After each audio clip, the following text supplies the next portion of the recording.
system destroys cells in your pancreas called beta cells, and these are the cells that make insulin. And insulin is the hormone that helps move sugar or glucose into your body's tissues, which is pretty important. When you have type 1 diabetes, glucose cannot move into your cells because they lack insulin, and this results in high blood sugar because glucose builds up in the blood and your cells starve.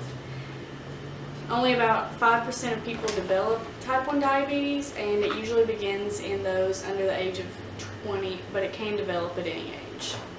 How does one develop this disease? Genes definitely play a role, as well as your environment. There's no certain gene that gets turned on or off to give you type 1.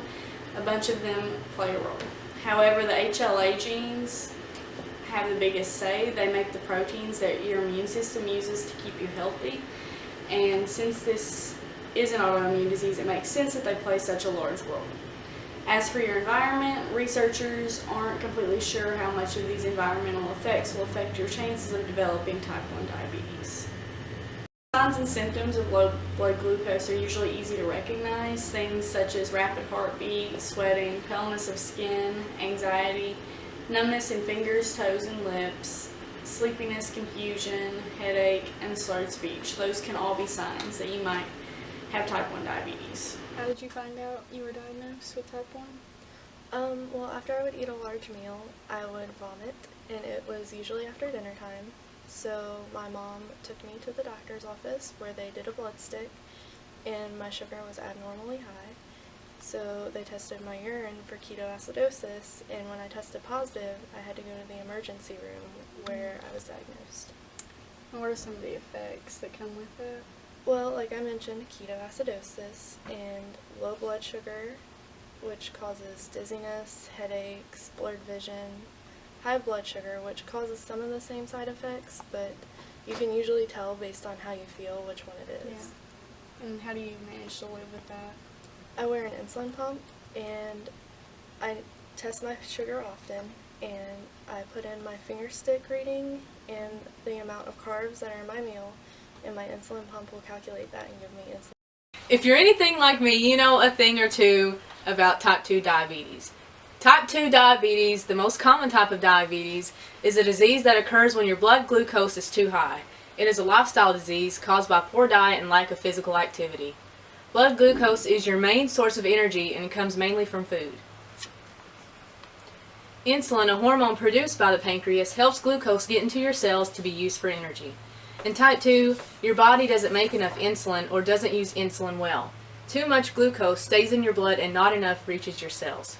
Some signs and symptoms associated with type 2 diabetes includes increased thirst and frequent urination, increased hunger, feeling tired, blurred vision, numbness or tingling in feet and hands, sores that don't heal, and unexplained weight loss. Things that put you at risk for having type 2 diabetes is being overweight, being 45 years and older, have a parent or sibling with type 2, are physically active less than 3 times a week, or if you have ever had gestational diabetes or given birth to a baby more than 9 pounds. Ways to manage your type 2 diabetes is managed mostly by you with help from your healthcare team. You can manage your type 2 with healthy eating and being active. Your doctor may prescribe insulin, injectable meds, or oral meds. You also need to check your blood glucose levels regularly. Having regular eye exams are important for diabetics to look for changes in blood vessels of the retina.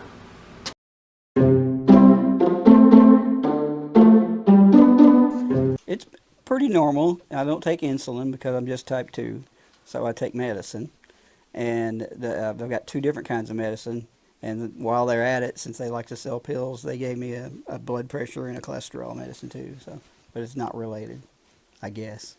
But they give me a thing called Actos. I don't know the chemical name or the real name of it, but it's supposed to make my cells release sugar easier.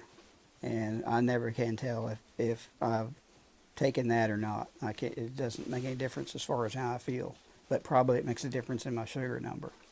The other thing is called glipizide or glucotrol, which is your super basic diabetes medicine that just controls your pancreas. And my doctor said it chemically squeezes your pancreas the first time he showed it to me and prescribed it. And So since it does that, you can just check your sugar, and if you're high, you take a pill. If you're really high, you take a couple pills. And I'm supposed to take like a couple a day. What I usually do is I check, and I take the 2 because it's not going to hurt me to take 2. And if I feel low later, then I'll get me something, get crackers or whatever. And if I don't feel low, I just consider myself fine. It's not a great way to do it because I should check again in the evening, but them strips are a little expensive. And when I run out of them, I wait a while before I buy new ones, but that's me. But what happens is I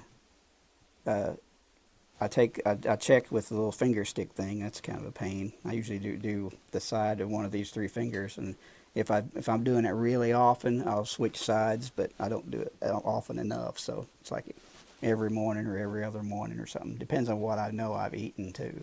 And if your sugar's getting low, you can get some cake.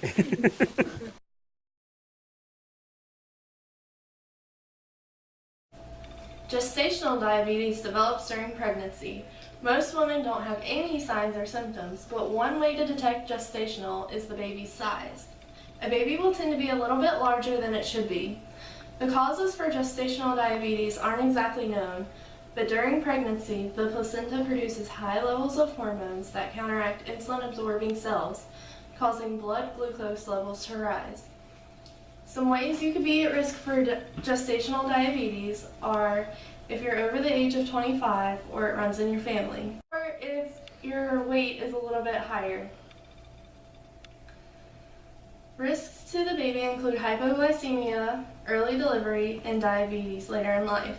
Mom, on the other hand, can have high blood pressure, preeclampsia, and type 2 diabetes later if it doesn't go away.